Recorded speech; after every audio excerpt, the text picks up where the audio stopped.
imensamente por participar aqui conosco. Eu encaminhei a biografia, mas o professor Luiz Carlos Dias é professor titular do Instituto de Química da Unicamp, membro titular da Academia Brasileira de Ciência, membro titular da Academia de Ciências do Estado de São Paulo, comendador da Ordem Nacional do Mérito Científico.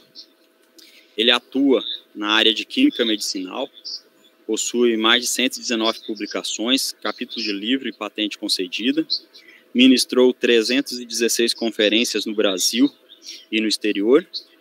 Ele atua nas pesquisas desenvolvendo medicamentos anti-malária.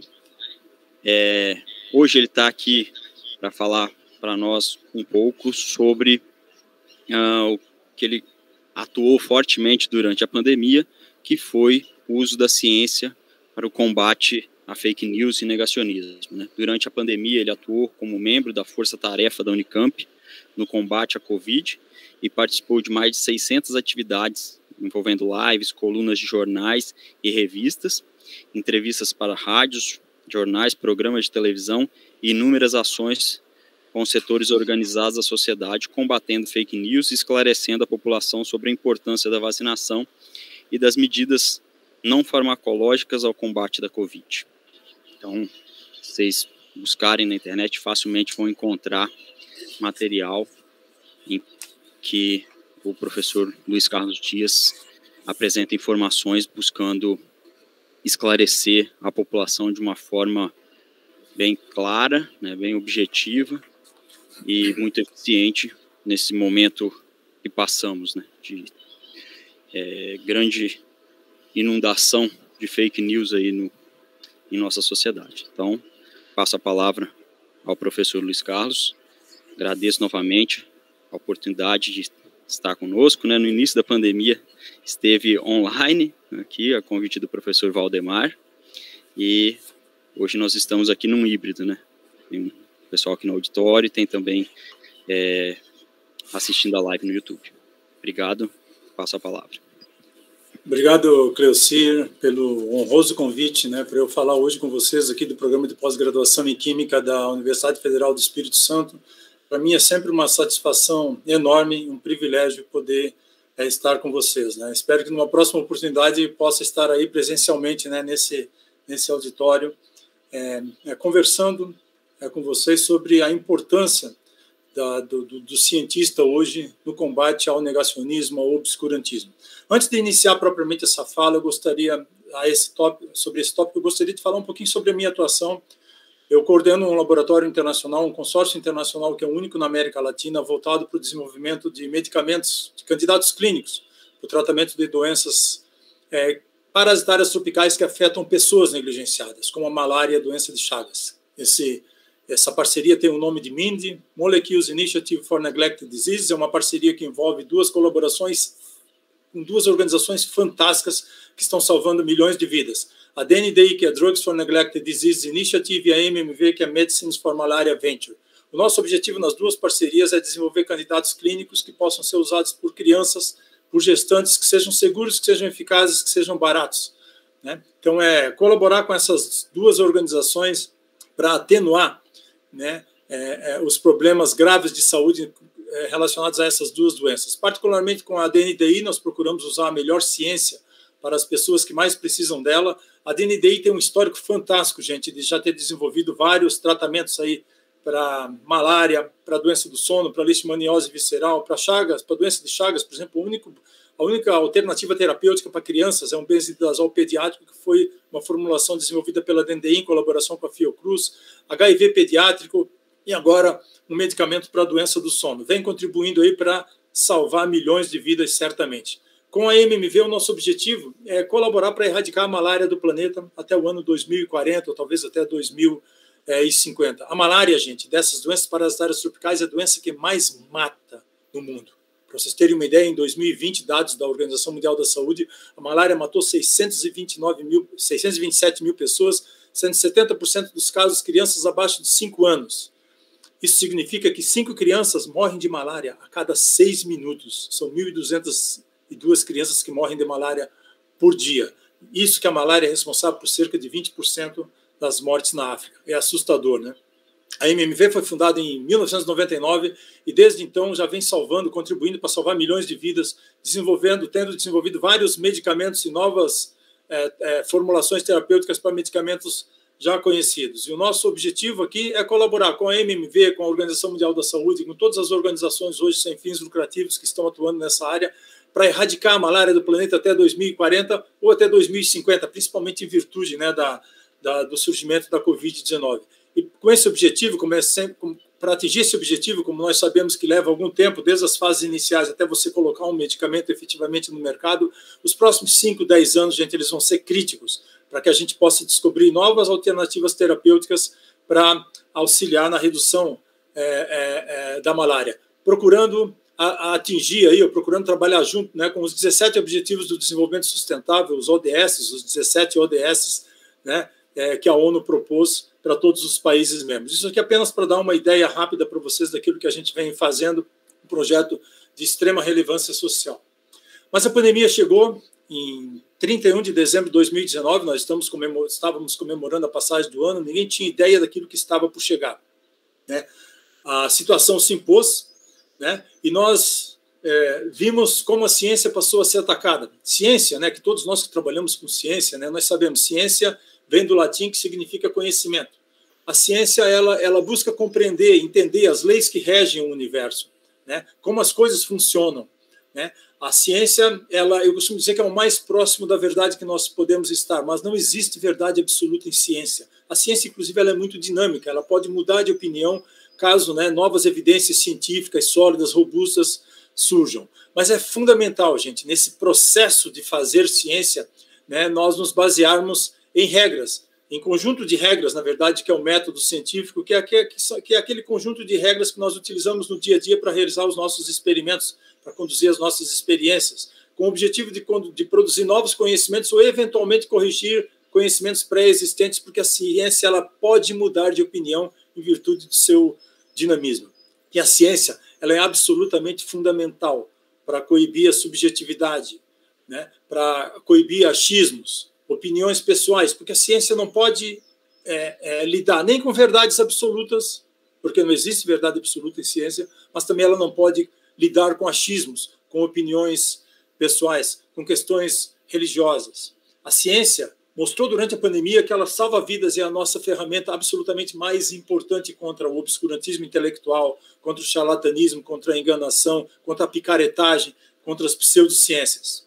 A pandemia se impôs e a Organização Mundial da Saúde reconheceu já lá, desde o início da pandemia, a existência de uma infodemia. O que é uma infodemia? É um excesso de informações. Seja ele um excesso de informações baseados na boa ciência, né, publicados nos melhores periódicos científicos, ou também um excesso de informações de baixa qualidade, né, baseado em fake news, em notícias mentirosas, em notícias assassinas, que contaminaram, gente, desde o início da pandemia, não só aqui no Brasil, mas em outros países, mas eu vou focar principalmente aqui no Brasil, totalmente o debate na área de saúde pública. Nós vimos desde o início da pandemia negacionistas, né, muitos políticos relativizando a gravidade da crise sanitária, atacando as medidas não farmacológicas como o uso de máscaras, o distanciamento físico, os hábitos de higiene das mãos, né, as medidas de isolamento social, atacando as vacinas, eu vou falar bastante sobre as vacinas aqui, defendendo muitas vezes tratamentos sem eficácia científica comprovada, criando alternativas e oferecendo falsas esperanças, como algumas alternativas, né, homeopáticas, como ozonioterapia, principalmente ozonioterapia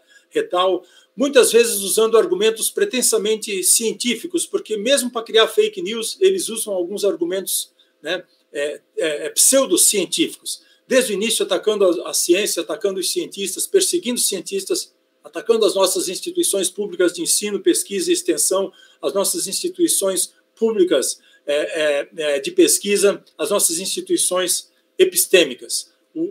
Nós vimos durante a pandemia que o discurso dos negacionistas científicos ele foi se adaptando, né? Vocês lembram que lá no início eles diziam que a Covid era uma farsa quando ela chegou aqui no Brasil, depois que era uma armação da China, um país comunista. Eles negaram a gravidade da pandemia várias vezes, né? Nós ouvimos políticos dizendo que era uma gripezinha. Foram várias as teorias conspiratórias que surgiram até sobre a origem do vírus, eles sempre atacaram as medidas não farmacológicas, eles atacaram, depois eles mudaram para atacar a eficácia das vacinas, e depois que eles viram que as vacinas eram eficazes, eles começaram a dizer que as vacinas eram perigosas. Então, os negacionistas eles vão mudando o discurso à medida, né, que o tempo vai passando e que os argumentos deles vão falhando e que a ciência vem se mostrando eficiente. Então, nesse conjunto todo de atores que nós tivemos espalhando fake news, desinformação, nós tivemos aí políticos, nós tivemos alguns jornalistas ou pseudo-jornalistas, nós tivemos médicos, nós tivemos líderes religiosos, nós tivemos alguns ex-atletas, nós tivemos inclusive médicos, nós tivemos colegas nossos da academia, pessoas que sentaram ao nosso lado e que sentam ao nosso lado nas reuniões de departamento de congregação, que participam conosco de eventos científicos, de encontros em congressos nacionais e internacionais. Mas, particularmente, declaração de políticos que não entendem nada de ciência, assim como ex-atletas, assim como líderes religiosos também não entendem nada de ciência. Declaração de políticos tem um peso enorme para inflamar as bases, né, negacionistas nas redes sociais. E o peso é tão grande, gente, que o peso é até maior do que os bots, né, que nós sabemos, né, todos nós sabemos, são aqueles algoritmos que replicam postagens, né, os robozinhos que replicam postagens nas redes sociais. Eu costumo dizer que os negacionistas científicos, eles vivem, eles acordam, eles dormem pensando nas fake news que eles vão criar, eles se alimentam de fake news. Eles pertencem a uma seita. Nós temos hoje nesse país uma seita muito organizada, né, muito financiada, instalada em alguns locais, particularmente em alguns setores governamentais, espalhando mentiras. Mentiras, fake news, que são notícias assassinas. O Brasil hoje vive um poço sem fundo da desinformação. E esse foi um dos grandes obstáculos para nós combatermos a pandemia da Covid-19 desde o início, porque esse excesso de desinformação que chega facilmente nas pessoas através das redes sociais e através das conversas, né, das pessoas com seus respectivos clãs, seus respectivos grupos sociais, esse excesso de desinformação, ele impede que pessoas, principalmente em situação de maior vulnerabilidade, tenham acesso à informação de qualidade que possa salvar vidas, né? Então, o que nós vimos foi uma onda enorme, gigantesca, de desinformação, né, atendendo uma agenda, muitas vezes, política, religiosa, financeira, né, econômica. Tá? E foram vários, então, os atores que disseminaram mentiras, que distorceram fatos. E os aplicativos de redes sociais, gente, como WhatsApp, Telegram, Instagram, Facebook, YouTube, eles têm uma enorme capilaridade. Né? E notícias sempre se espalham, notícias falsas se espalham facilmente nesses aplicativos de redes sociais. E o Brasil, desde o início, foi um ambiente propício para o espalhamento de dois vírus. O vírus da Covid-19, o SARS-CoV-2, que mata, que deixa sequelas irreversíveis, né? Que tirou milhares de vidas nesse país, mas também um ambiente propício para o espalhamento do vírus das fake news. Nós vimos isso durante a pandemia, nós estamos vendo isso agora durante o processo eleitoral. Mas focando na pandemia, esse vírus das fake news espalhou crenças infundadas, curas milagrosas, discursos de ódio, discursos falsos que se espalharam pelas redes sociais. O crescimento, gente, das fake news e das pseudociências no nosso país, ele afeta a minha vida, a vida de cada um de vocês, a vida dos seus pais, dos seus irmãos, dos seus familiares, dos seus amigos, dos seus filhos.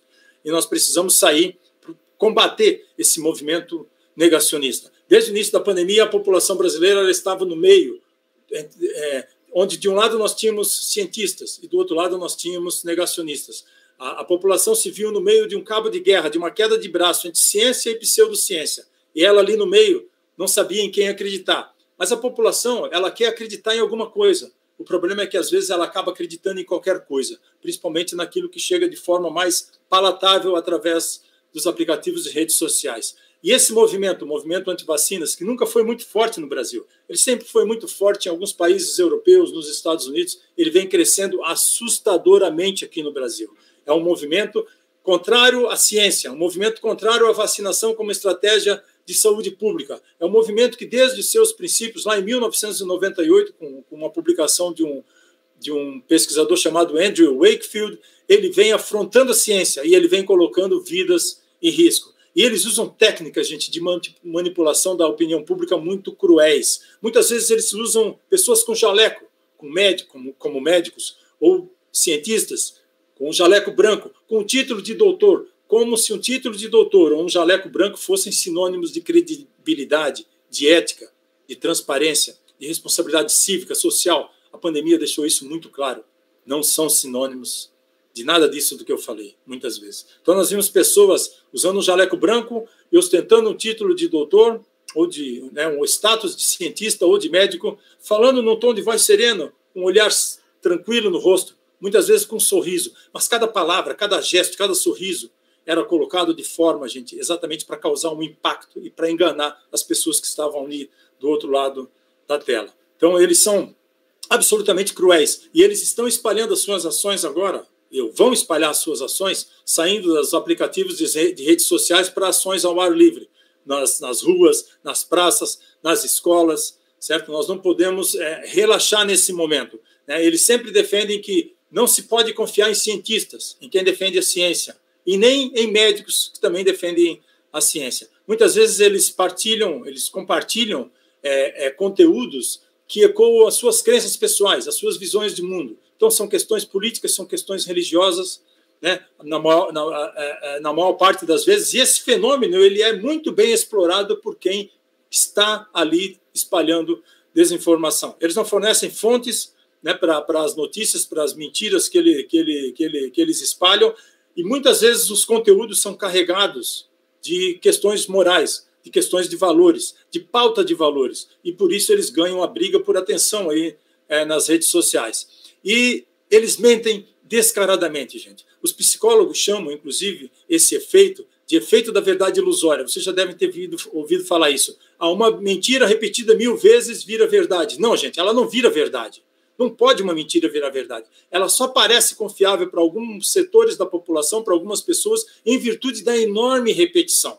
Tá? E muitas pessoas também são movidas, a gente sabe, por ideologias, mesmo sabendo que estão recebendo conteúdos mentirosos, conteúdos com desinformação, elas seguem espalhando, seguem passando aquele conteúdo para frente, mesmo sabendo que são falsas. Por quê? Muitas vezes essas fake news são convenientes para cada uma dessas pessoas. Infelizmente, nós estamos hoje no meio, né, de um esgoto, né? E essas mentiras elas saem de um local chamado esgotosfera. E o objetivo deles de quem espalha a desinformação é realmente construir ignorância. E grupos políticos, né, hoje, principalmente de extrema-direita radicais no Brasil e grupos antidemocráticos, eles usam e abusam de teorias de conspiração porque isso aí infla, né, agrega a sua base de ódio nas redes sociais. Então, mas desinformação, gente, não é falta de informação. Há muita informação, e há muita informação hoje correta também nas redes sociais. Nós vimos boa parte da imprensa e muitos cientistas saindo à luta, saindo para um embate contra esse movimento negacionista. O problema é que há um excesso de informação correta e há um excesso de desinformação. E nesse mar gigantesco de notícias, de informações, as pessoas não sabem em quem confiar, né? Elas não sabem quem confiar, por exemplo, para que possam tomar suas decisões da melhor forma possível. A ciência tem um espaço absolutamente extraordinário na mídia. Ela foi trazida para o primeiro plano. Nós vimos isso durante a pandemia. Mas depois nós vimos que a ciência foi perdendo espaço, porque a Covid foi arrefecendo e vieram outras pautas, como a tragédia em Petrópolis, a guerra na Ucrânia, as eleições presidenciais em primeiro e segundo turno, que hoje tomaram todo o espaço, né, na mídia. Daqui a pouco vem Copa do Mundo. E você vê que o resultado das eleições ele foi muito ruim para a ciência, para os cientistas e para as nossas instituições públicas epistêmicas. Essa disseminação de notícias falsas, gente, sobre vacinas, particularmente realizada por grupos anti-vacina, é um ato criminoso, é um ato irresponsável. As vacinas, elas melhoram a qualidade de vida, elas aumentam a nossa expectativa de vida. Graças às vacinas, nós erradicamos a varíola do planeta, que matou 250 milhões de pessoas até o século XX.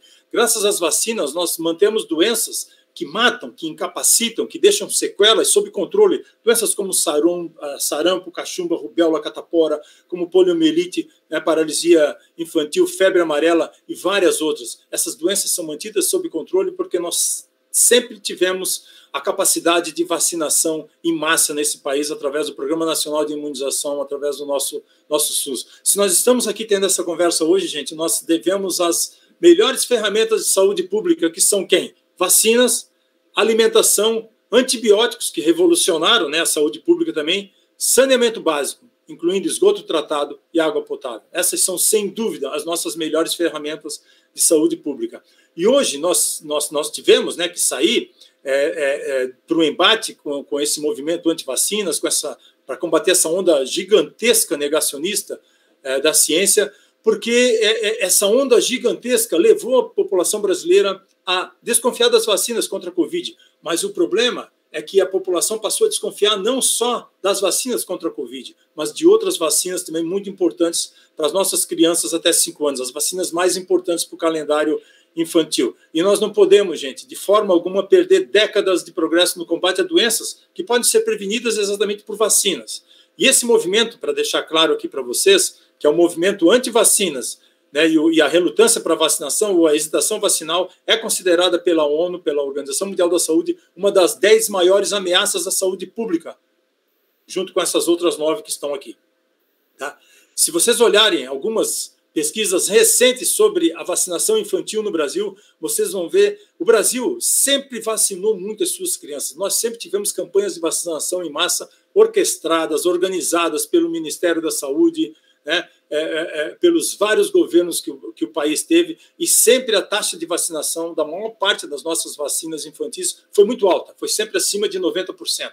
E uma taxa de vacinação alta é exatamente extremamente importante para que a gente mantenha doenças que matam, que deixam sequelas, que incapacitam, longe das nossas crianças. Acontece que nos últimos anos, e particularmente agora durante o advento da pandemia, vejam a queda acentuada nas taxas de vacinação, nas coberturas vacinais das principais vacinas do nosso calendário, como tríplice viral, pneumocócica, meningocócica, rotavírus, hepatite B, pentavalente, poliomielite, BCG, hepatite A, pode incluir aqui, né, outras vacinas. Então é impressionante. Para algumas dessas vacinas, gente, como por exemplo por sarampo, manter uma taxa de vacinação próxima de 95% é extremamente importante para você não deixar o vírus circulando.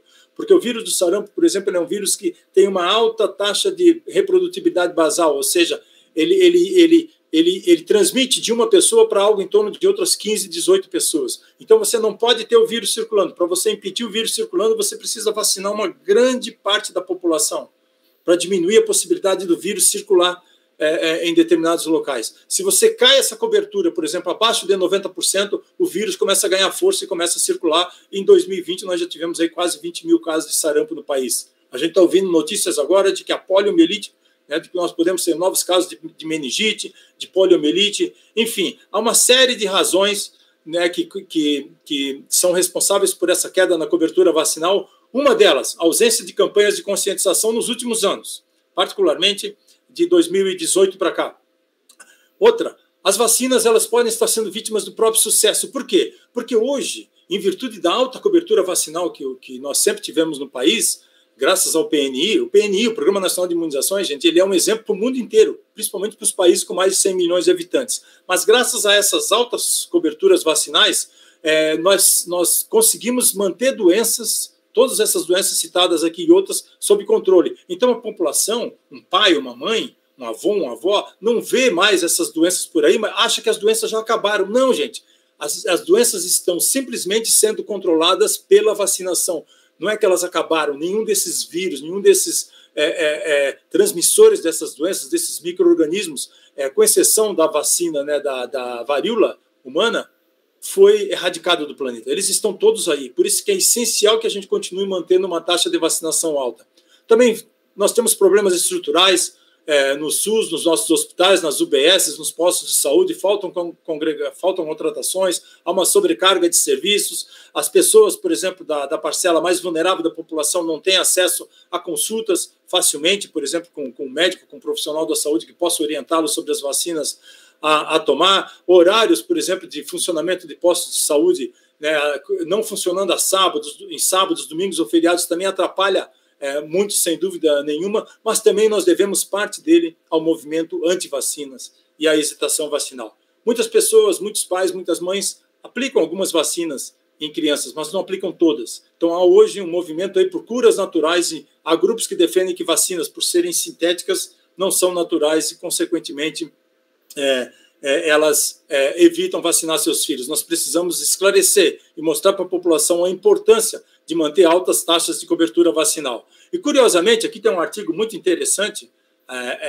na revista The Lancet, recente, de junho de 2022, em que mostra, por exemplo, como as taxas de cobertura vacinal em todo o mundo começaram a cair à medida que o movimento anti-vacinas começou a crescer e exatamente a partir do momento em que alguns aplicativos de redes sociais foram sendo lançados. Tá? Então, o Google foi estabelecido em 1998, Facebook em 2004, YouTube 2005, Twitter 2006, WhatsApp, Instagram em 2009, 2010, Telegram 2013, TikTok 2016. A maior parte de conteúdos de desinformação hoje, a gente sabe, são espalhados nesses aplicativos de redes sociais. Tá? Tudo começou, o movimento anti-vacinas, com um paper na Lancet, em 1998, de Wakefield, quando ele relacionou as vacinas em crianças a alguns casos de doenças em crianças. E aí depois nós tivemos vários outros adventos aí, mas aqui durante a Covid-19 é que nós tivemos realmente uma explosão de desinformação espalhada pelos aplicativos de redes sociais. E esse é um dos... nos aplicativos de redes sociais que nós temos que combater. Então, lá no início da pandemia, de forma assim bem amadora, eu comecei a criar alguns conteúdos, indignado, com aquele tanto de desinformação que estava sendo espalhada nas redes sociais, e também eu procurei ler e estudar muito para eu saber o que estava acontecendo, e também para poder orientar meus pais, minhas filhas, meus amigos, familiares, enfim. E comecei a criar alguns conteúdos combatendo, colegas nossos, combatendo médicos, combatendo jornalistas, combatendo ex-atletas que estavam espalhando mentiras nas redes sociais contra as vacinas e defendendo tratamentos aí sem eficácia. Alguns desses conteúdos viralizaram. Chegou aqui na Unicamp, inclusive, se espalhou uma fake news, que nós soubemos aqui, de que grupos antivacinas diziam que não, esse professor Luiz Carlos Dias não é nem professor da Unicamp, não tem nenhum professor na Unicamp. Então a Unicamp, nesse momento, resolveu criar uma faixa de combate a fake news, foi lá em janeiro de 2021, onde começou a colocar vários conteúdos meus, eu fui quem produziu mais conteúdos, e alguns conteúdos de outros colegas nossos. Isso aqui teve um impacto bastante grande aqui regional, local. Eu comecei a conhecer outras pessoas que atuavam no combate a fake news, e a Priscila, que é uma brasileira, que é paramédica lá de Londres, ela montou um grupo nas redes sociais chamado Derrube as Fake News, onde tem aqui a Luciane, tem aqui a doutora Bianca, a doutora Melissa, mas tem também o doutor Bactéria, tem aqui o doutor Derrame, tem o doutor Alexandre Naime, tem vários outros profissionais, médicos, pesquisadores, cientistas, cientistas de várias áreas, e o nosso objetivo aqui é usar as redes sociais aí para combater fake news e combater e denunciar conteúdos anti-vacinação, principalmente.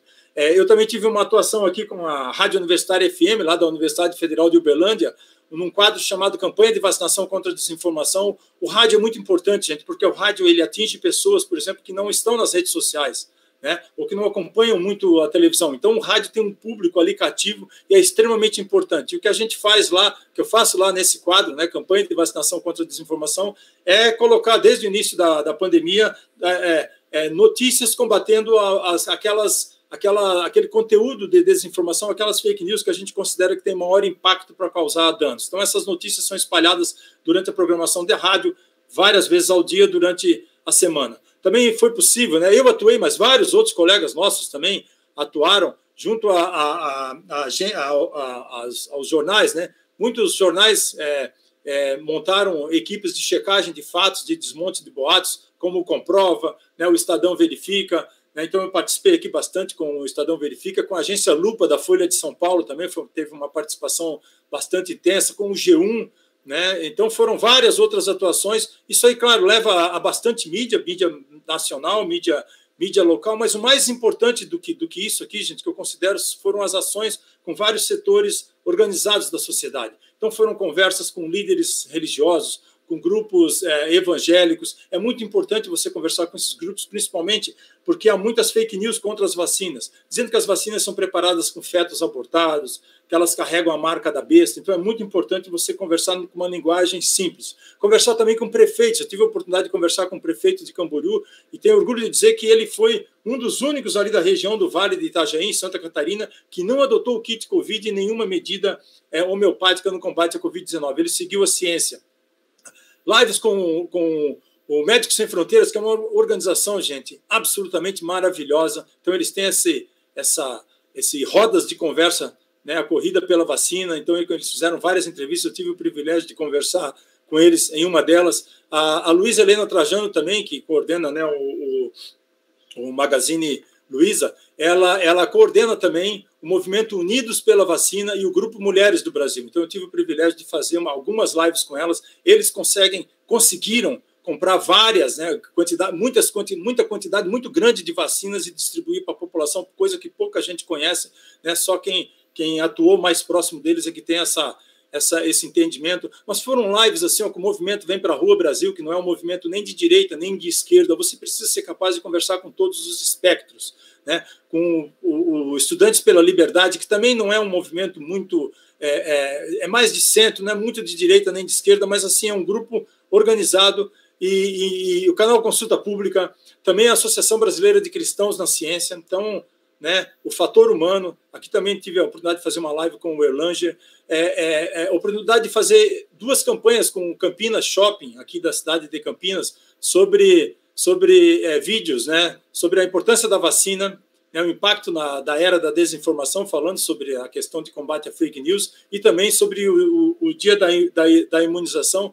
Tive a oportunidade de conhecer várias pessoas que vocês viram aí, né, como durante a pandemia, trabalhando, atuando fortemente no esclarecimento da sociedade, como o Gonçalo Vecina, como Paulo Saldiva, né, a Carla Domingues, o César Victor, o Felipe Naveca, a Margarete Dalcomo, vocês viram bastante, aqui a Natália, né, a Anísia Trindade, a professora Soraya Ismaili, né, e vários outros colegas. A Fiocruz chegou até a produzir uma matéria muito legal chamada Luta de um Cientista contra a Pseudociência em Tempos de Pandemia, com esse título. Isso aí, é claro, levou também a um diálogo muito grande com muitos jornalistas, principalmente aqui locais. E aqui eu gostaria de destacar um capítulo desse livro aqui, Contra a Desinformação e Telejornalismo, que acabou de ser lançado. O Rodrigo Gabriotti é um jornalista aqui da Rede Globo local. Ele escreveu e me entrevistou, assim como ele entrevistou a Rosana Richtmann, o Alexandre Naime e o Júlio Croda, da Fiocruz. Nesse capítulo, Entrevista no Telejornalismo Regional, Conhecimento e o Diálogo, fez aqui uma dedicatória muito legal, né? Me considerando a voz da ciência que nos defendeu e orientou. Então, foi uma atuação muito forte, gente. Não tinha fim de semana, não tinha domingo, não tinha feriado, em que a gente não esteve à disposição da mídia local e da mídia nacional. E eu falo não só eu, como vários outros colegas, né, alguns com uma atuação até em nível nacional bem destacada. Mas o que a gente combatia? Nós combatíamos algumas fake news no começo da pandemia, que eram requentadas do movimento antivacinas lá dos Estados Unidos, da Europa. Algumas delas, assim, vacinas não causam autismo, gente. Vacinas não contêm luciferase. Se vocês não sabem o que é luciferase é aquela enzima que é responsável, né? Tem um complexo luciferina, luciferase, que é responsável por aquela luz do vagalume que acende e apaga, aquela luz maravilhosa. Nenhuma enzima contém luciferase, mas o movimento antivacinas espalha, principalmente os grupos mais religiosos, né, evangélicos, que que as vacinas contêm luciferase, que contém a marca da besta, né?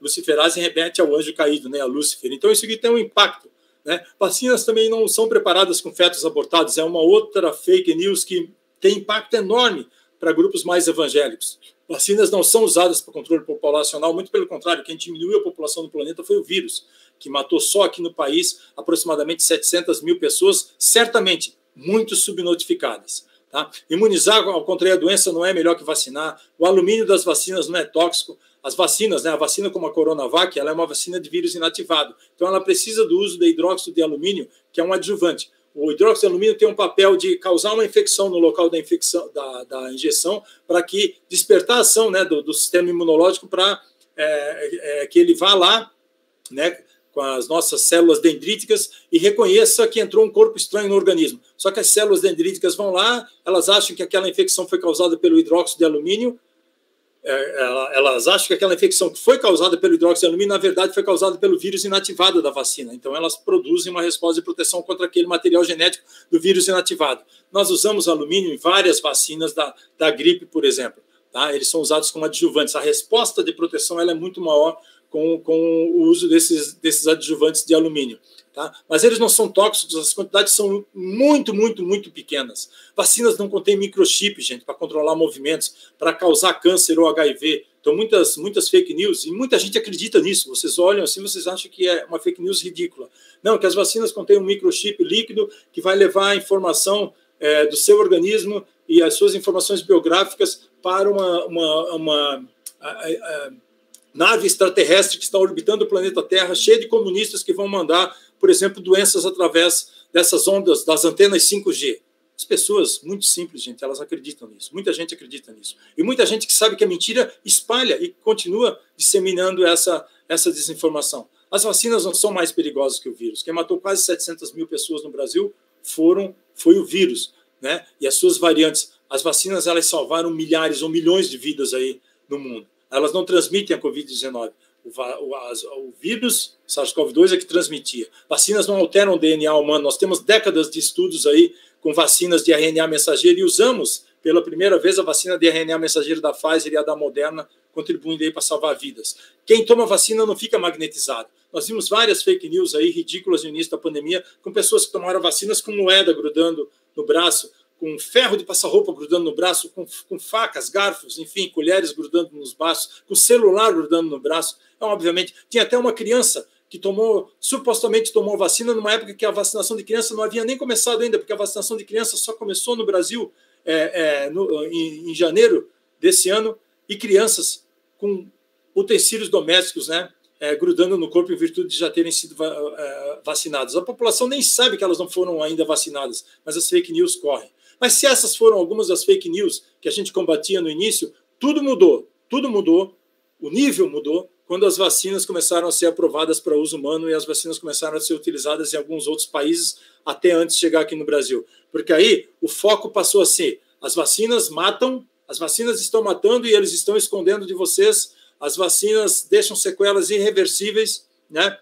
E é melhor pegar o vírus e adquirir uma imunidade chamada de rebanho do que tomar as vacinas que são experimentais e que matam. E aqui é claro que foram vários os disseminadores de fake news, entre políticos, médicos antivacinas, médicos negacionistas, né, jornalistas, né, tem uma rádio absolutamente negacionista no país, que depois virou um canal de televisão, onde participa essa moça, que é uma ex-atleta da Seleção Brasileira de Vôlei, que não entende nada de ciência, mas que de repente começou a falar de ciência, de vacinas e de medicamentos, como se ela fosse uma das maiores autoridades sanitárias nesse país. E ela disse, numa live, que 501 pessoas morreram após tomar a vacina da Covid lá no início da pandemia, né? E que tomar a vacina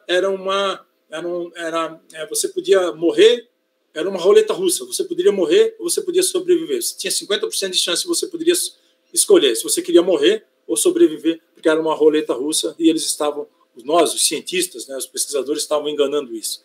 Claro que a gente vai lá, se organiza, derruba, denuncia, né? As redes sociais, infelizmente, depois de algum tempo, acabam voltando alguns desses conteúdos. É uma luta insana, gente. É uma luta de baixo para cima contra uma onda gigantesca que vem lá de cima, né? Gigantesca mesmo, né? Então, às vezes, a gente se sente até um pouco impotente. Foram vários os mentirosos aliados do vírus mortal, como esse senhor aqui, um médico italiano, que se arrependeu. Ele foi um dos que se arrependeu, né? Isso aqui é uma matéria no Globo, com alguns outros antivacinas. Ele foi um dos que disse, né, que ele visitou aí cerca de 300 praças no país para realizar seus discursos negacionistas, né, em eventos batizados Dias Sem Medo, sempre atacando as vacinas. Mas aí um dia ele disse, né, que todos nós antivacinas fomos grandes covardes, né? Então ele falava, né, que havia água de esgoto nas vacinas, que os caixões de Bérgamo, né, lá na Itália, estavam todos vazios, ninguém morreu de Covid. Ele reconheceu, fomos grandes sacanas, né? Ele teve a licença dele suspensa aí por 6 meses e vai voltar a atuar. Mas diz que tem mortos na consciência. Nem todos esses covardes se arrependem como ele. Nós vimos durante a pandemia as pessoas, né, os nossos familiares, os nossos amigos, sendo bombardeados por essa onda enorme de desinformação e de mentira, gente. Eles foram sendo induzidos a acreditar em tratamentos milagrosos.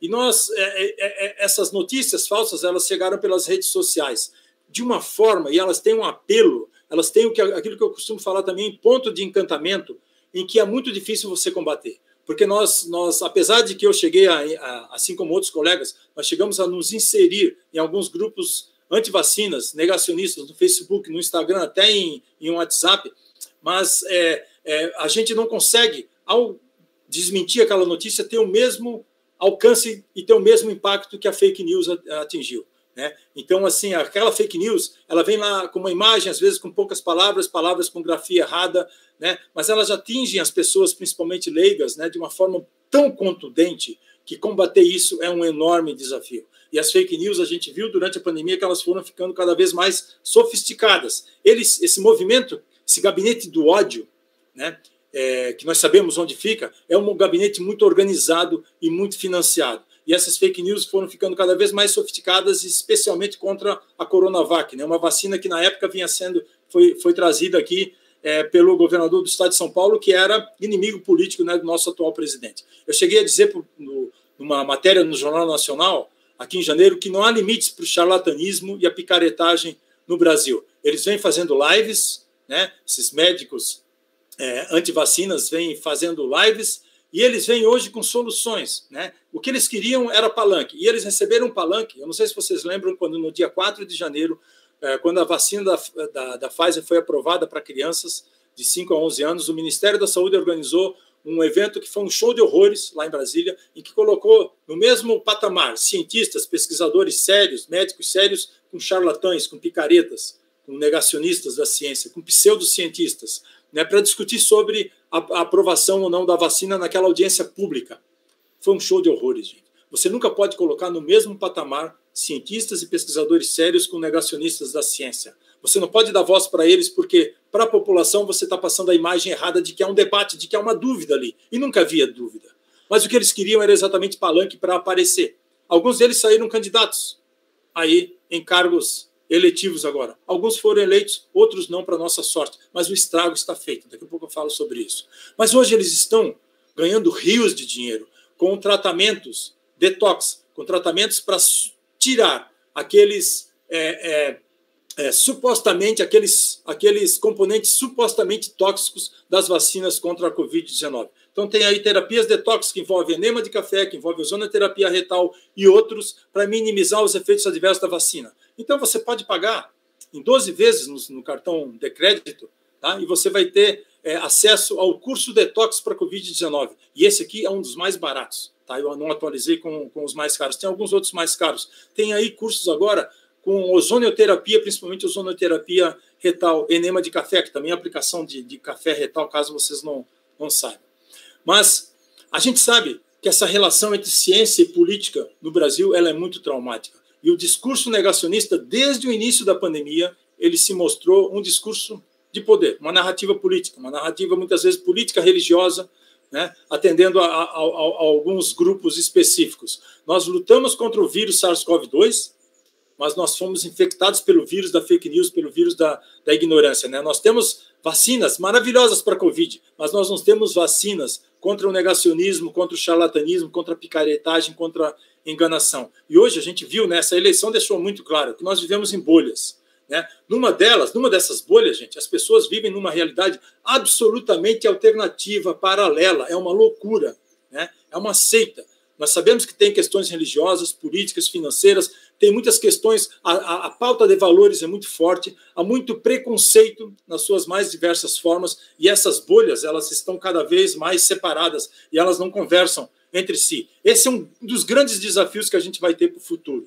A gente sabe que existe uma falha de comunicação entre os cientistas e a sociedade, e nós também, nós temos que admitir que nós temos parcela de responsabilidade na ignorância da sociedade com relação às questões de ciência. Por quê?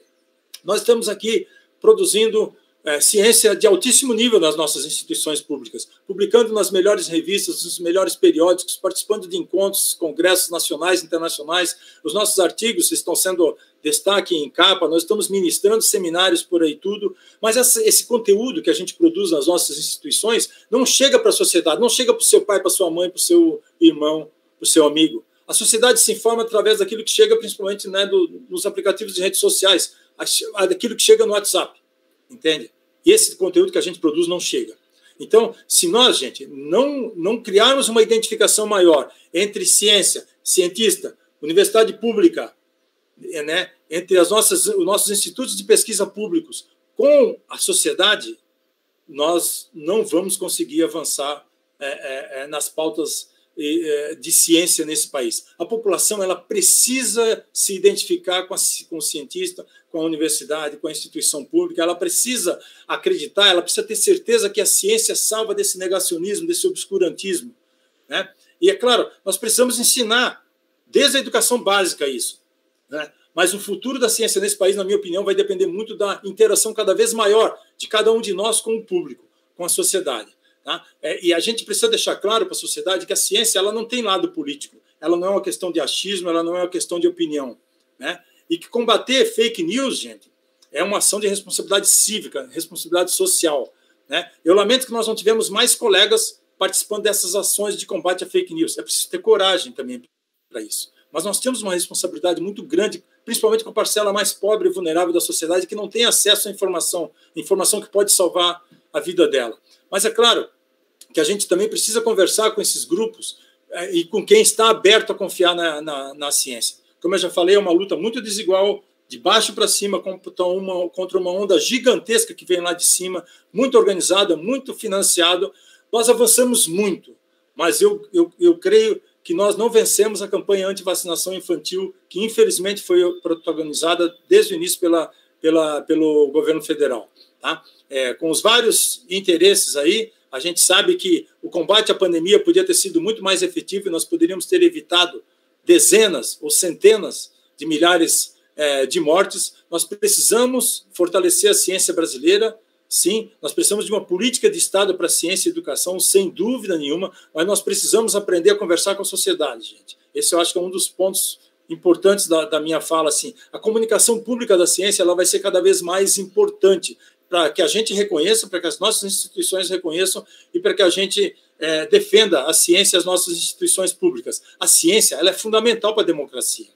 Tá? Então, também não adianta a gente querer convencer todo mundo a acreditar na ciência e nas evidências científicas, porque muitas vezes, né, e a gente teve esse entendimento durante a pandemia, que esse efeito ele não é permanente, ele é um efeito, sabe, que ele não é acumulativo, como eu estou dizendo aqui. Pode ser que a pessoa até entenda depois de uma conversa, mas aquele efeito passa, sabe por quê? Porque aquela pessoa ela vai estar recebendo através dos seus aplicativos de redes sociais, dos seus clãs, das suas conexões com seus grupos, né, identitários, ela vai estar recebendo um monte de conteúdo de desinformação que vem aí de vários agentes, né? Então, esse efeito vai passar rápido, né? Então nós precisamos realmente pensar em estratégias para fazer com que essa mudança ela seja mais duradoura, ela seja mais eficaz, ela seja mais perene, mas sempre fundamental lutar contra todo esse grupo. Eu acredito que a gente vai levar muito tempo, né, para entender todos os fatores sociais, políticos e econômicos por trás desse movimento que a gente viu durante essa pandemia. Certamente a gente precisa de educação básica de qualidade, mas não só isso, né? Nós vamos precisar de campanhas em massa contra a desinformação nos vários veículos de mídia. Tá? Nós vamos precisar de ações dos veículos jornalísticos para evitar compartilhar desinformação, porque ao mesmo tempo que a Folha de São Paulo criou a lupa para combater desinformação, ela aceitou, né, pagamento de uma associação chamada Médicos pela Vida para divulgar, né, numa página inteira uma propaganda a favor do tratamento precoce. Isso não pode acontecer. Nós temos que ter uma plataforma de cobrança de atuação mais efetiva das plataformas, das mídias sociais, combatendo as milícias digitais. Certo? Eu não estou falando aqui em restringir liberdade da informação, não, mas fake news mata, gente. Então nós temos que responsabilizar, assim, essas plataformas, mídias sociais, combater essas milícias digitais e responsabilizar políticos, agentes públicos, né, jornalistas que propagam desinformação, que propagam notícias que podem alimentar fake news e que podem enganar as pessoas e que podem matar. Nós temos que ter uma atuação mais relevante nossa, de colegas nossos, de cientistas, em comunicação da ciência. E as nossas instituições têm que reconhecer a importância de divulgação científica, seja o seu departamento, o seu instituto, a sua reitoria, uma agência de fomento, tem que reconhecer a importância cada vez maior das atividades de divulgação científica e de diálogo com a sociedade. Eu acredito que no futuro nós vamos precisar conversar com os nossos políticos para que nós tenhamos mais políticos atentos às pautas científicas. Hoje nós não temos muito isso, mas certamente no futuro nós vamos ter corpos de aconselhamento para parlamentares e ministérios das nossas instituições, né, para auxiliarem esses parlamentares, por exemplo, com relação às principais pautas científicas, né? Então, é fundamental, gente, que a gente tenha uma maior interação entre sociedades científicas, a Academia Brasileira de Ciências, a SBPC, todas as nossas sociedades científicas, com políticos, com parlamentares que sejam atentos a pautas científicas e institutos, por exemplo, como o IQC. O IQC é o Instituto Questão de Ciência. Eu tive a oportunidade de escrever alguns textos aqui para eles. Quem é a presidente aqui é a Natália Pasternak, que eu tive bastante contato. Aqui também eu gostaria de trazer para vocês um podcast que é o Ciência Suja, absolutamente fantástico. Eu tive a oportunidade de conversar com eles aqui, do primeiro lançamento, né, como eu participei de esclarecimento, né, daquela farsa da pílula do câncer, que eu fiz todas as análises químicas aqui na Unicamp. Eu e a Natália participamos do primeiro episódio, do episódio de lançamento do Ciência Suja. Eu acabei de participar de um outro agora, de um MesaCast, sobre homeopatia no SUS. Mas o Ciência Suja tem vários outros episódios, e eu gostaria de destacar para vocês aqui os 5, que é a ameaça antivacina, depois um outro episódio, os antivacina contra-atacam, e um episódio que saiu ontem, gente, muito importante, que fala sobre o saldo da eleição para a ciência. Não é muito animador, infelizmente, mas a gente precisa estar atento. Algumas das coisas eu comentei aqui. Isso aqui eles estão disponíveis em todos os tocadores de podcast, principalmente aí no Spotify, né? O que a gente percebe, olha só, em 2023, o Congresso terá políticos com histórico de propagação de desinformação. O que nós vimos, gente, foram vários deputados eleitos que espalharam desinformação e fake news durante a pandemia inteira. Vários senadores também foram eleitos. Então, nós estamos vendo que há um aumento no número de políticos negacionistas, tanto na Câmara dos Deputados como no Senado Federal. Isso é extremamente preocupante, né? A ciência, ela infelizmente não ocupou lugar de destaque ao lado, né, da economia, da política, da religião, da pauta de valores, da pauta de costumes, né? A sociedade não levou a ciência e os cientistas em consideração na hora de votar. Mesmo com toda a pandemia, tudo que aconteceu na pandemia, o que a gente viu, né, é que isso não refletiu em mudança de comportamento do político e nem do eleitor brasileiro na hora de votar, lamentavelmente. E esse fato dessas pessoas aqui que a gente imagina vão montar uma pauta, né, anti-ciência, é muito preocupante. Bom, como considerações finais, gente, eu gostaria de falar assim que a ciência ela foi capaz de dar uma resposta absolutamente fantástica, extraordinária.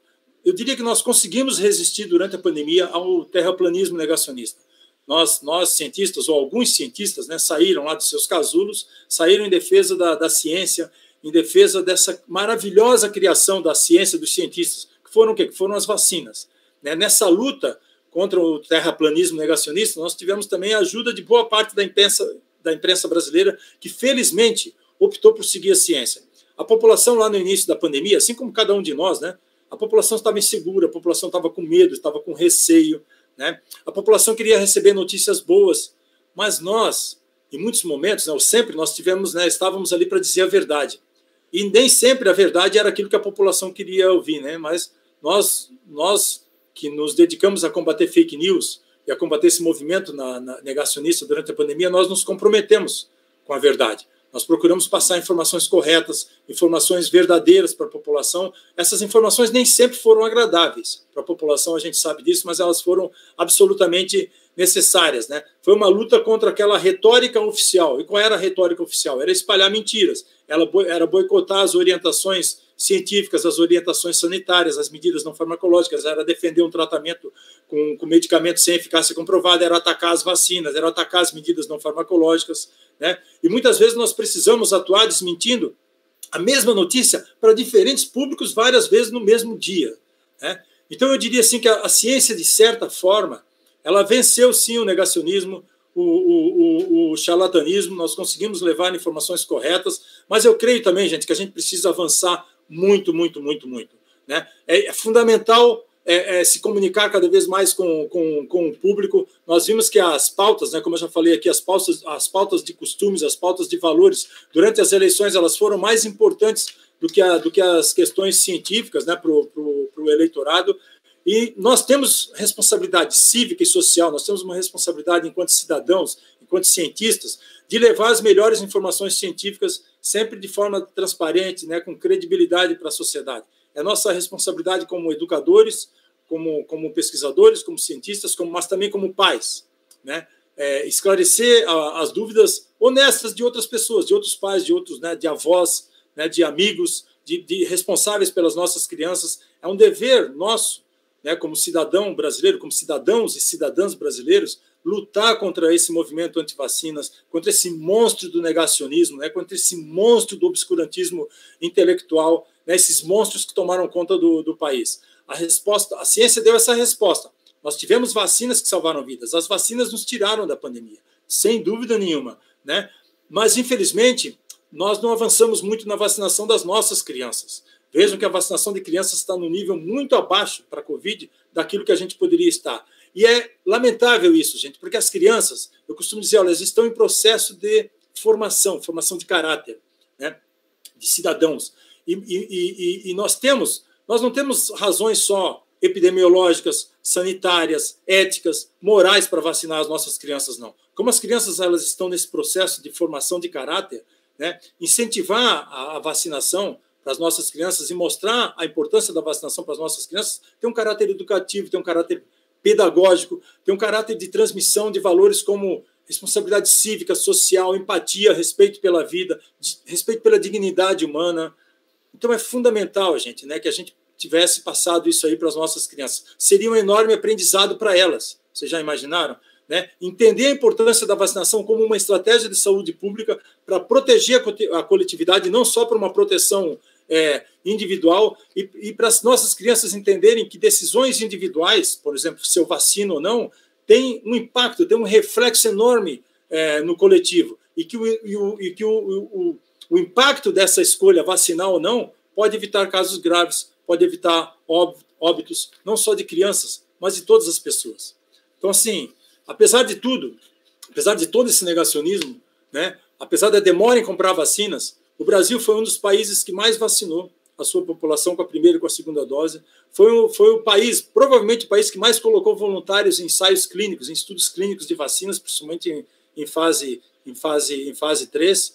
E para isso, gente, essa luta insana contra as fake news, ela foi essencial, né? Então é por isso que eu costumo dizer que foi sim uma vitória contra o negacionismo. Mas a gente tem que aprender algo com tudo isso, né? Nós não podemos olhar para o futuro e pensar o futuro sem olhar para o passado, sem refletir sobre aquilo que nós passamos, sobre aquilo que nós aprendemos. Hoje, nós estamos maltratando o planeta, nós estamos queimando o Pantanal, nós estamos desmatando a Amazônia, nós estamos, né, derrubando árvores, nós estamos matando a vegetação e toda a biodiversidade que nós temos lá na Amazônia, onde nós temos vários parasitas, vários micro-organismos, bactérias, vírus, vivendo num equilíbrio naquele ecossistema. E a gente, né, eles estão lá coexistindo nesse equilíbrio, no ecossistema, e nós estamos mexendo nesse equilíbrio. Então, é muito provável que esses micro-organismos eles vão migrar para as zonas urbanas, e depois das zonas urbanas eles vão migrar para as zonas rurais, para as grandes cidades, onde vão causar doenças. Nós já temos dengue, chikungunya, nós já temos malária, nós já temos doença de Chagas, nós já temos agora a Covid, nós temos várias outras doenças causadas por esses micro-organismos, né? Então a gente tem que entender que a gente precisa pensar em estratégias para combater as próximas pandemias que certamente virão, né? Nós precisamos, claro, de capacidade de liderança, nós precisamos de muita inteligência emocional, né? Isso é uma das coisas que mais afeta a gente quando a gente mergulha nesse esgoto, né, para combater de forma efetiva fake news. Não é fácil o enfrentamento, né? Você tem que lidar com muitas técnicas de comunicação, com muitas técnicas realmente de enfrentamento, aprender a trabalhar em equipe, a trabalhar em rede, e nós vamos precisar para o futuro formar uma nova geração de cientistas e pesquisadores que também tenham esse entendimento, né?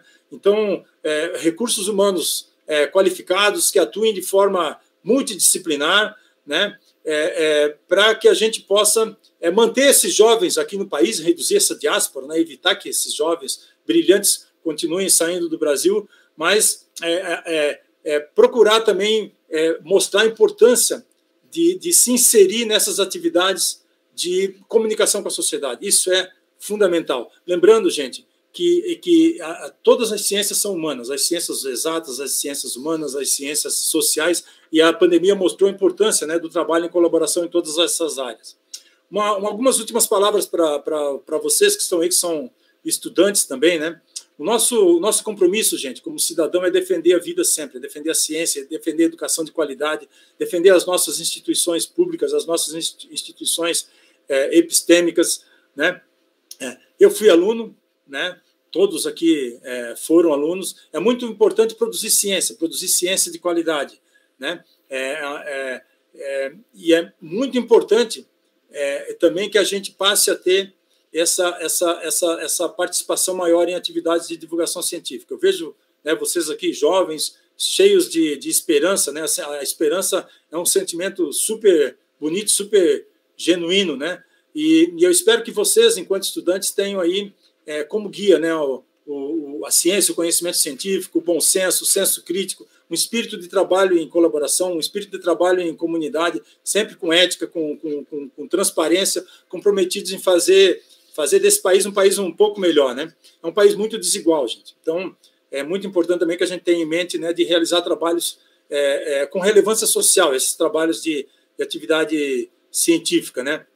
Então, aproveitem a trajetória, a felicidade do cientista. Eu costumo dizer que ela acontece sempre na descoberta, né? Eu vejo muitas mulheres aqui também. O Brasil precisa muito de mulheres. O Brasil precisa muito de mulheres cientistas.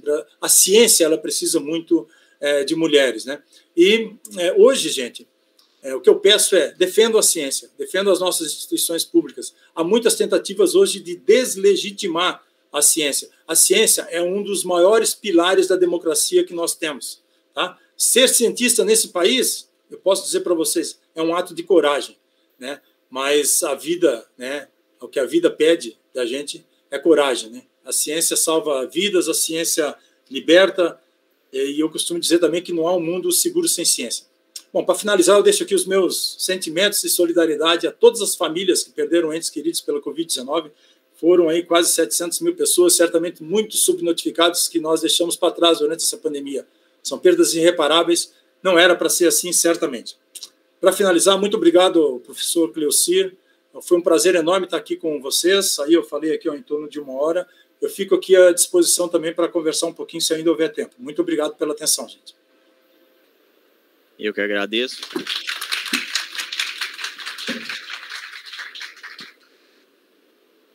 Nós que agradecemos, professor Luiz, brilhante exposição em palavras. Teve alguns momentos aqui que você não estava visualizando a plateia, nem ouvindo, né? Especialmente durante um momento lá que você disse sobre a espaçonave, né, dos comunistas em torno da Terra, e teve uma reação aqui da plateia. Foi muito legal. Eu abro para perguntas enquanto eu vou levando o microfone e o pessoal levanta a mão. Eu inicio com uma que é como lidar com os negacionistas nas redes sociais. Eu imagino que você deva sofrer bastante ataque quando você tem as novas postagens. Eu tenho um amigo muito próximo que faz bastante divulgação de combate a fake news, bem dentro da área de química, mas ele tenta lidar e muitas vezes ele me manda print dos ataques que ele recebe, principalmente no Instagram. Como que você lidar com isso?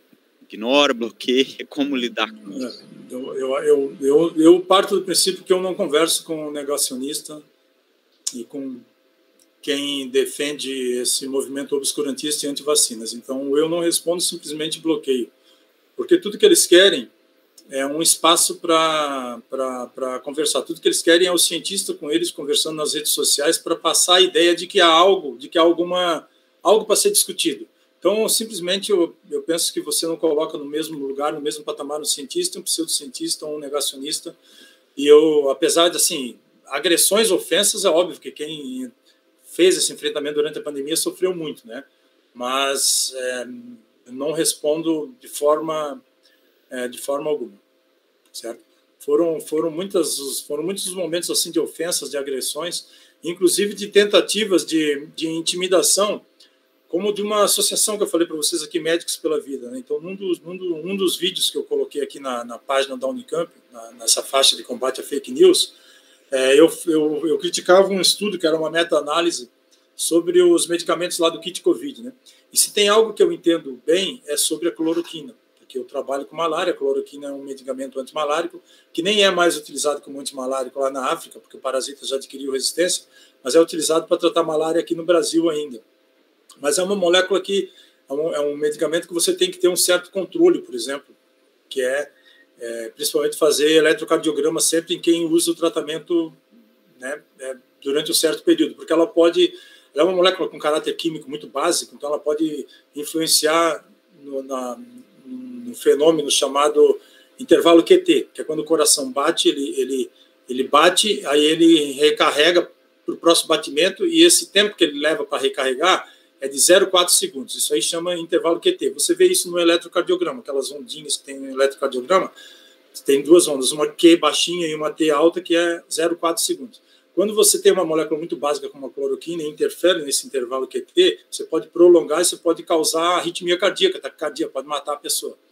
Então, eu fiz uma crítica a essa meta-análise, porque essa associação, que foi aquela mesma que eu citei, que pagou a Folha de São Paulo para fazer propaganda para o kit Covid, ela pediu direito de resposta. Só que eu nunca citei, eu sempre tenho cuidado de não citar, né, nem nomes, nem as associações. E foi negado, eles entraram com uma ação pré-judicial, que virou uma ação judicial, mas eles perderam, felizmente. Mas é uma tentativa de intimidar, né? Obrigado. Vou passar aqui. Oi, professor, meu nome é Kelly, parabéns, muito boa sua palestra. Eu achei muito curioso uma hora que você falou de um médico, né, que ele foi afastado por um período, se eu não me engano. E aí me veio a curiosidade, porque durante a pandemia eu me deparei com algumas situações, várias vezes, na verdade, de chegar, principalmente os mais idosos assim da família, né? Chegava e mandava um vídeo com uma notícia absurda, e aí a gente tentava explicar, né, como que era na verdade, e aí ela mandava de volta, por exemplo, um vídeo de um médico, um pesquisador negacionista, né, falando que aquela notícia absurda que ela tinha falado era verdade. E aí eu queria saber se existe algum tipo de responsabilização desses médicos, pesquisadores, se é que a gente pode falar, né, que são pesquisadores de verdade, porque eu não sabia que estava tendo, né, esse tipo de afastamento ou responsabilização. Kelly, muito obrigado pela pergunta, muito bem. Assim como você, todos nós passamos por isso aí nos grupos de família, né, Kelly? São sem dúvida nenhuma. Então, mas aquele médico que foi afastado foi na Itália, tá? Não foi aqui, não. Porque aqui, Kelly, nenhum deles vai ser afastado. Por quê? Porque o nosso CFM, o Conselho Federal de Medicina, ele, desde o início da pandemia, atrelado ao atual governo, ele defendeu as pautas negacionistas. Ele defendeu o uso de tratamentos ineficazes, ele sempre se posicionou a favor do kit Covid, né, com cloroquina, azitromicina, hidroxicloroquina e depois nitazoxanida. Então, você não vai ver isso aqui, porque, infelizmente, a gestão do atual CFM, que é o Conselho Federal de Medicina, é atrelada às pautas de costumes do governo federal. Então, nós não vamos ver isso aqui. Então, nós vimos sim uma enxurrada de médicos, de profissionais. Não só médicos, a gente tem que falar colegas nossos também das nossas instituições, né? Certamente vocês têm colegas aí também, professores. Aqui eu tive na Unicamp, tem na USP, tem na UFRJ, na URGS, em todas as instituições brasileiras, colegas nossos, cientistas também, né? Defendendo isso aí. Então, infelizmente, eu digo para você que não vai acontecer nada com os médicos negacionistas aí no país, tá? Fosse esse um país sério e tivesse um Conselho Federal de Medicina diferente do que nós temos aí, certamente a gente poderia ter algum tipo de atitude. É triste, mas obrigada. Mas essa é uma questão, quando você vê o líder maior da nação correndo atrás de uma ema com uma caixa de cloroquina na mão, lá no Palácio do Planalto, no Palácio da Alvorada, perdão, aí você não pode imaginar querer muita coisa, né? Então, assim, todos aqueles que... isso aí virou uma questão política, uma narrativa ideológica política, né? Financeira, religiosa. Então, infelizmente, foi isso que a gente viu.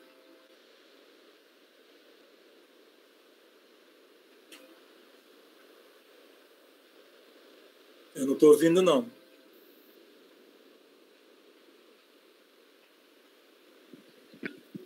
Agora? Agora sim. Boa tarde, professor. Meu nome é Zanata, sou doutorando aqui do PPG-QI. Só uma coisinha, porque o senhor falou, aconteceu alguma coisa com esses médicos, sim, eles estão ganhando dinheiro agora, conforme o senhor mostrou aqui. Mas, professor, pois bem, vou formular aqui a minha pergunta. Nós estamos vendo um desmonte da ciência e tecnologia, estamos vendo um desmonte da educação, em termos de fomento mesmo, em termos administrativos. E o senhor falou que, muito bem, que o estrago já foi feito. Tanto que nós observamos, né, a queda da cobertura vacinal, doenças que estavam controladas, voltando aí com toda a força. E essa é uma questão de como trabalhar isso se as agências de fomento, se o fomento tem sido cada vez mais escasso. E a outra questão, professor, é a questão da paciência, porque nós somos pessoas, né, que conhecemos as instituições, aí nós temos que dialogar com pessoas que nunca pisaram numa instituição de pesquisa, nunca fizeram sequer um relatório na vida e entendem mais de ciência do que aqueles que estão na academia, entendem mais de educação, e às vezes falta realmente a paciência para dialogar. Às vezes... E a última coisa, então, essa questão de como trabalhar isso se o fomento está sendo cortado, como lidar com essas pessoas que dizem que sabem tudo. E outra coisa, o senhor falou das bolhas, né? Então, dentro da minha bolha hoje, eu não consigo entender, sinceramente, o que essas pessoas ganham em fomentar esse desconhecimento. O que se ganha com isso?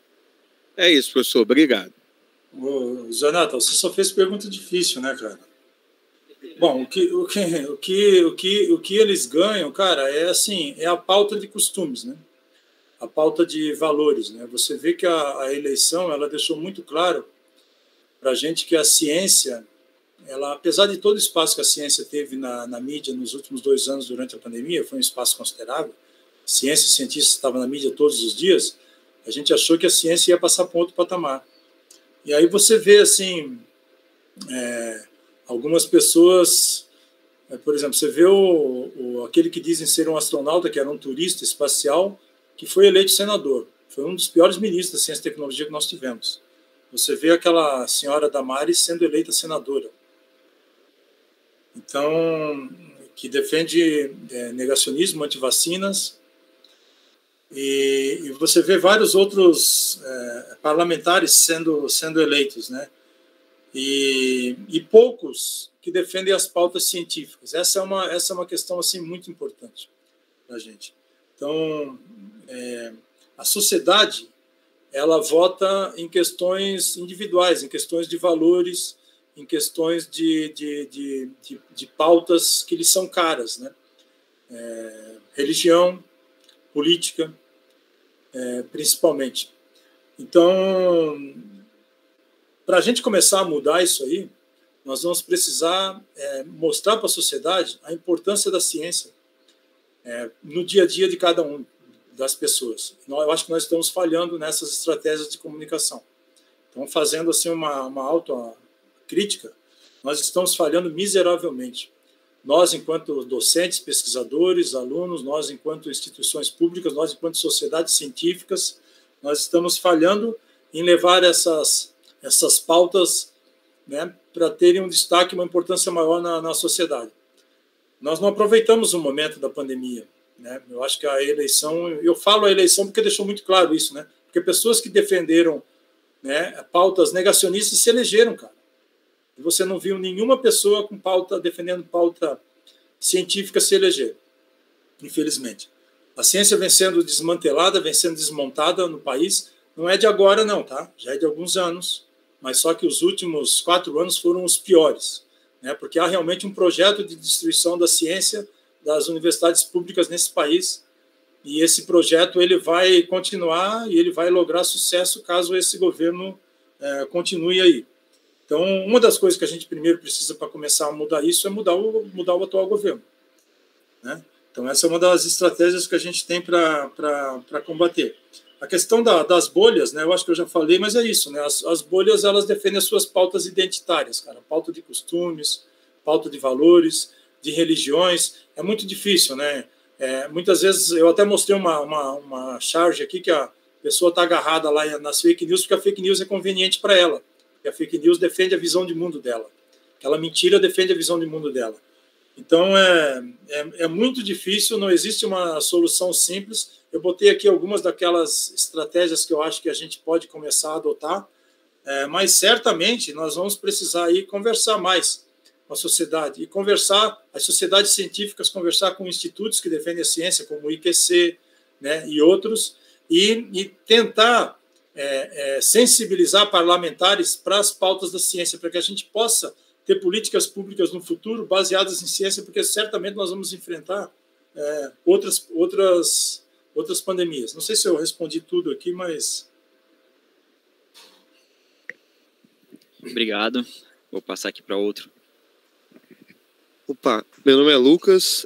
Eu queria começar aqui falando uma fake news que eu vi, que minha tia me passou, não sei quantos receberam aqui, que falava do pH de alguns alimentos. E aqui fala do pH do vírus, do Covid, que varia entre 5,5 e 8,5, e que para combater esse vírus tem que ter alimentos alcalinos com pH alto, como, por exemplo, limão, tá aqui o pH 9,9, abacate 15,6, alho 13,2, manga 8,7, tangerina 8,5, abacaxi 12,7, laranja 9,2, e o pior de todos que eu vi aqui é dente de leão com pH de 22,7.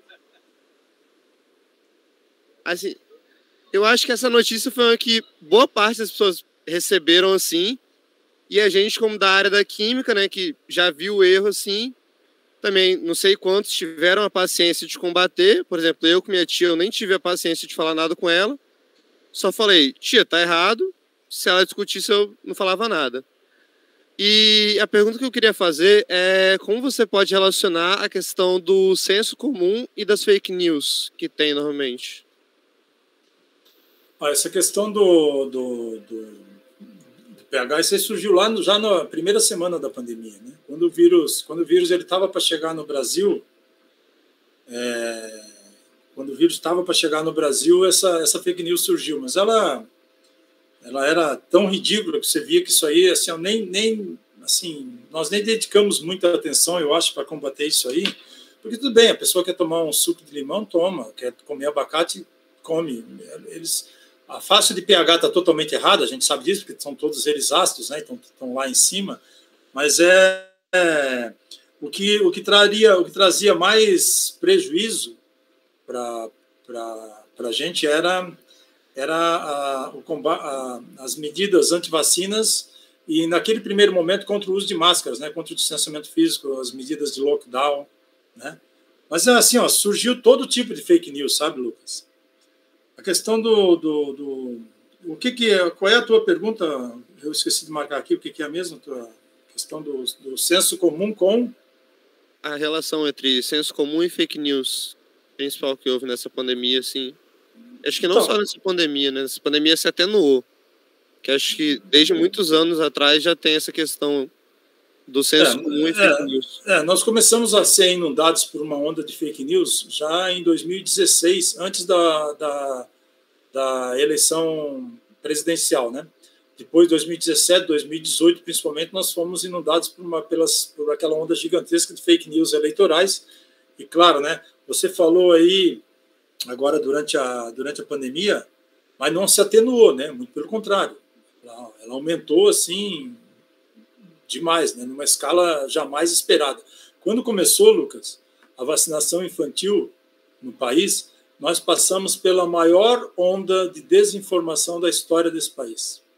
Foi quando a vacina da Pfizer foi aprovada para crianças de 5 a 11 anos. Nós passamos ali pela maior onda de desinformação da história do país. Nós não tínhamos visto nada parecido até ali. Nós vivemos muito essa questão, né?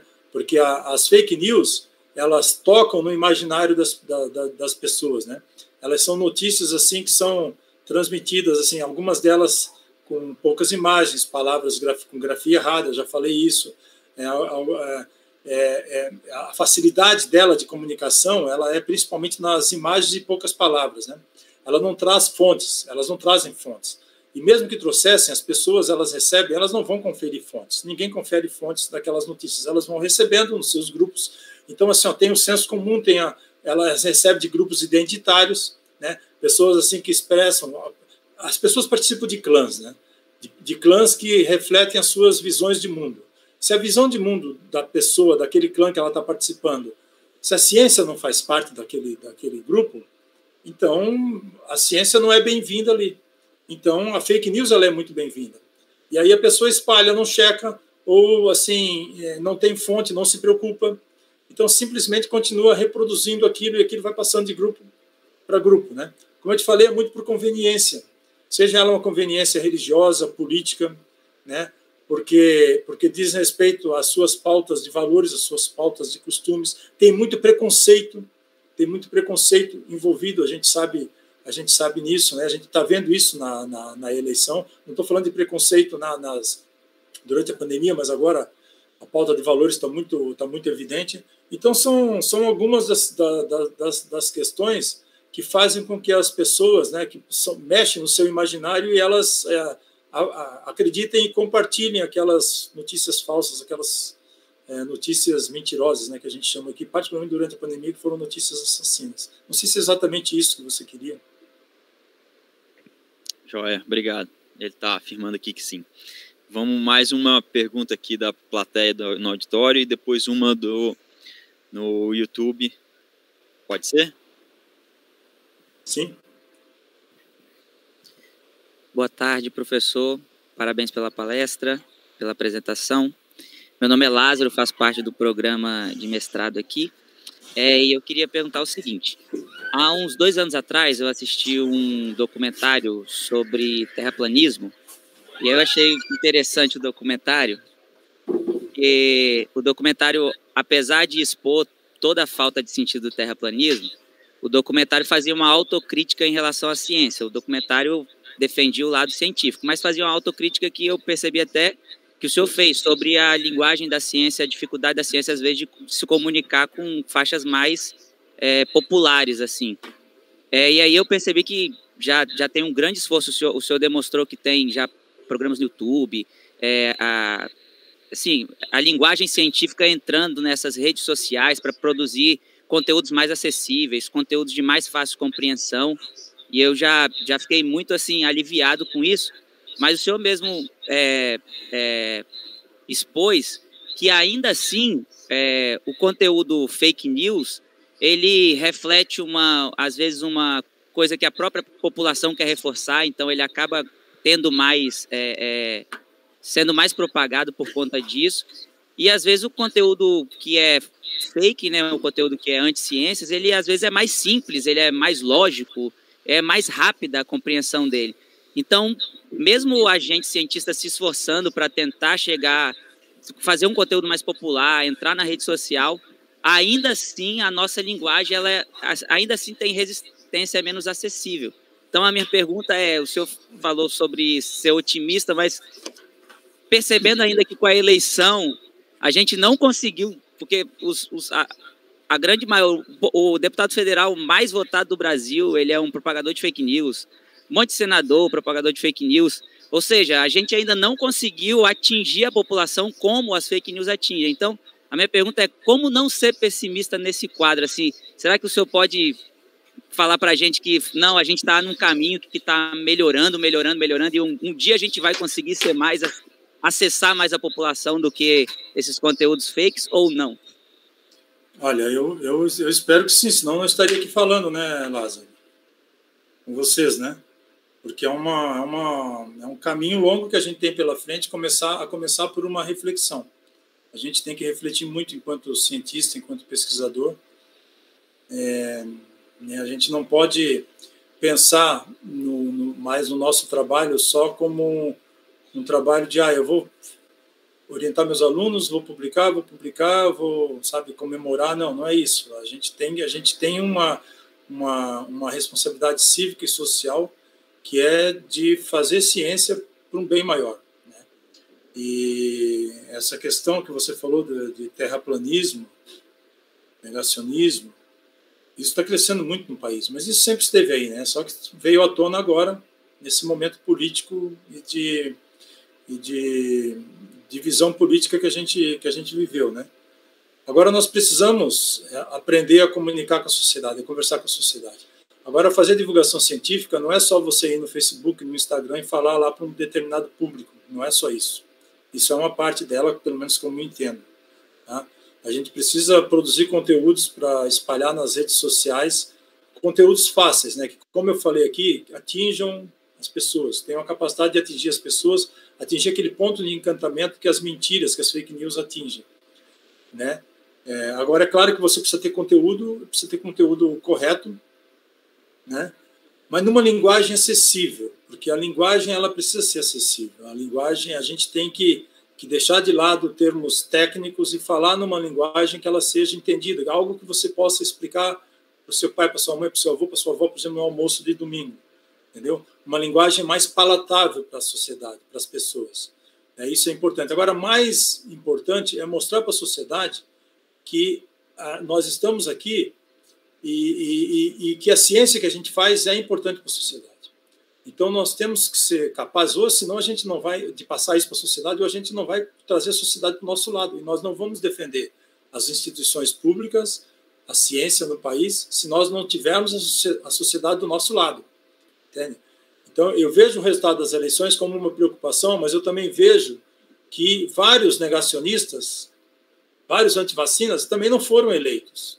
Teve vários que foram eleitos. Ainda bem que teve vários que não foram eleitos, né? O que a gente precisa é, sim, refletir que nós temos um papel aqui que não é só de pedir dinheiro de bolsa, que não é só pedir dinheiro para pesquisa, né? Que não é só pedir dinheiro para as nossas instituições. É claro que isso é importante. A ciência vem sendo destruída e a gente sempre vai defender isso. Mas a gente também tem que mostrar para a sociedade o que a gente faz com esse dinheiro, entendeu? Onde esse dinheiro é investido. Nós estamos formando recursos humanos, claro, qualificados, claro, mas, né, tem que aproveitar todo o retorno que as universidades públicas deram para a sociedade durante a pandemia e trazer isso, né, continuamente para mostrar, olha, a sociedade esteve aqui quando precisou, né, em vários momentos, produção de álcool gel, de equipamentos, de máscaras, enfim, de testes, né, e isso aí tem que ser passado para a sociedade tem que entender o papel e a importância da universidade pública, certo? Então nós temos que ter isso muito em mente. Não é uma resposta fácil, cara.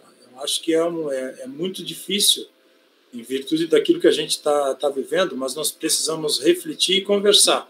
E conversar também com aqueles institutos que estão, aquelas pessoas que estão hoje aí divulgando ciência e tentando levar as pautas de ciência para o debate, né, na área de saúde pública, né? Eu acho que o IQC é muito importante, eles também estão fazendo uma autorreflexão, uma autocrítica. Eu recomendo que vocês ouçam o podcast último, que foi publicado ontem, do Ciência Suja. Ele responde, de certa forma, a muitos dos seus questionamentos e dos questionamentos de vocês hoje aqui. Tá? Você entra lá não estou fazendo propaganda para o Spotify, mas lá tem facilmente Ciência Suja, são vários podcasts e mesa-casts, e o último podcast é exatamente sobre a questão da eleição e do futuro. O que a gente precisa, enquanto cientista, universidade pública, para que a gente possa ter políticos mais atentos à pauta científica, né? Você vê que teve vários colegas nossos que fizeram campanha para tentar criar uma bancada da ciência, né, na Câmara dos Deputados, tudo. Nenhum deles foi eleito, infelizmente. Nós tivemos deputados, senadores eleitos que são atentos à pauta científica, mas não são cientistas. Então você vê que a gente corre um risco aí com a eleição de alguns parlamentares hoje de ter uma pauta, não uma bancada anti-ciência. Eu não acredito que isso vai existir, porque a ciência não tem força nem para eleger uma bancada de ciência nem anti-ciência. Mas, infelizmente, não tem força para eleger uma bancada da ciência. Mas o movimento anti-ciência é transversal, ele atua em várias áreas aí, né? Então, eu vejo com muita preocupação aí a eleição de alguns membros, aí, de alguns senadores e de alguns deputados, né? E eu penso que a gente tem que realmente refletir muito. Então, recomendo para vocês esse podcast do Ciência Suja, que é muito bom. Obrigado. Vamos lá, tem algumas parabenizações aqui